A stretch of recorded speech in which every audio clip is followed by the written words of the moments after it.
Welcome back to your daily dose of discovery. Let's unravel today's intriguing question. To delete 80,000 emails in Gmail, you can use the search bar to find emails by date, sender, or even keywords.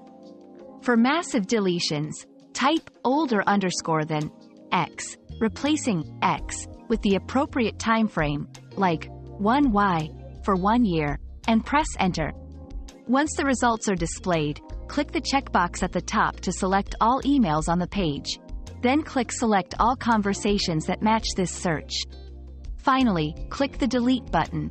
Remember, this action will move your emails to the trash, where they'll be permanently deleted after 30 days.